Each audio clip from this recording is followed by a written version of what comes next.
తప్పుడు మాటలు వినకండి, వెయ్యండి వేయించండి, హస్తం గుర్తుకి మన ఓటు। चैनल वक्त की आवाज़ को सब्सक्राइब करें और बेल आइकॉन दबाएं।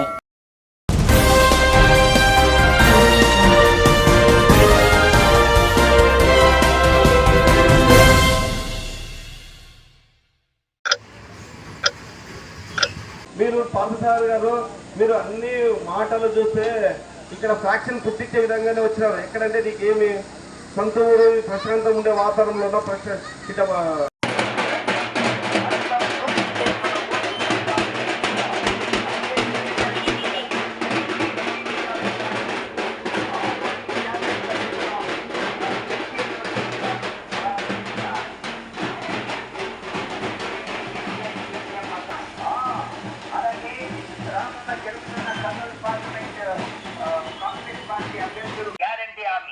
ప్రతి పేద కుటుంబంలో ఒక మహిళకు ప్రతి నెల 8,333 రూపాయలు అందించగలమని హామీ ఇస్తున్నారు। రైతు పెట్టుబడి మీద 50% స్కీములు అన్ని ఇక్కడ మనకు వర్తించే విధంగా ఉంటుంది, మనం ఇవ్వడం జరుగుతుంది। మళ్ళీ ఇక్కడ రైతులు సోదరులు కూడా ఉన్నారు। పంట నష్టాలు మిగిలితే 50% ప్రభుత్వమే భరిస్తుంది, కాంగ్రెస్ ప్రభుత్వం భరిస్తుంది। కాకపోతే ఎన్నికలు అయ్యేంత వరకు మీ గుండెకాయలు లబ్డబ్ అని కొట్టుకుని మాట్లాడారా?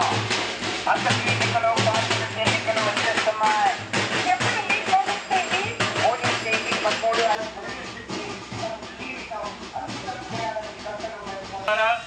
ఈరోజు కూటమి తరఫున, వామపక్షాల తరఫున, అదేవిధంగా కాంగ్రెస్ కలిపి మొత్తం దేశవ్యాప్తంగా కూడా అన్ని పంచాయతీల మీద దృష్టి పెట్టుకుని ఈయన పాలిస్తున్నాడు।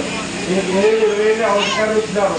ఒక్కసారి ఇక్కడే పుట్టి ఇక్కడే పెరిగాను, ఇదే ఊళ్ళోనే ఉన్నాను। లోకల్ 1952 జరుగుతుంది। ఒక్కసారి ఒక బీసీకి ఇచ్చినారా, ఒక మైనార్టీకి ఇచ్చినారా, ఒక ఎస్సీకి ఇచ్చినారా? ఎవరికి ఇవ్వలేదు। ఇటువంటి ఈ టైంలో ఒక నేషనల్ పార్టీ నాకు ఒక యాదవ కుటుంబంలో పుట్టిన వ్యక్తికి నాకు ఇవ్వడం నాకు చాలా సంతోషంగా ఉంది। మీకు అర్ధరాత్రి నేను తలుపు తట్టి ఏ విషయంలో కానీ నేను మీ ముందుంటాను, ఏ సమస్య వచ్చినా మీకోసం నేను ఫైట్ చేయడానికి ఉన్నాను, మీకోసం అర్ధరాత్రి కష్టపడడానికి ఉన్నాను నేను మనసులో చేస్తున్నాను। మరి ఇక పోతే ఈయన బీజేపీ పార్టీ నుంచి పార్థసారథి గారు వచ్చారు। ఆయన ఎక్కడి నుంచి వచ్చారని చెప్తారు, ప్లస్ హైదరాబాద్ ఆయనకి ఏదో ఉన్నాయి। ఆయన ఈరోజు ఇక్కడ ఉన్నాడు, ఆయన ఆలోచన విధానం చూడండి। పక్కలోకి అయిపోతే పక్కలోకి ఆదుల్లో పక్క కూడా కల్పించేవాడిని। ఎందుకంటే ఆయన నమ్ముకున్న కార్యకర్తలు వాళ్ళకి దిక్కులేని స్థితిలో ఉంటారు పక్కలోకి। ఎందుకంటే ఆయన గతంలో 10 నుంచి ఎంపీగా నిలబడ్డాడు। ఆ ఎంపీ నిలబడినప్పుడు నేను ఒక అడుగుతున్నాను, అన్న మీరు ఎంపీ అయినప్పుడు కరోనా వచ్చే టైంలో మీరు ఎక్కడ ఉన్నారు అన్న?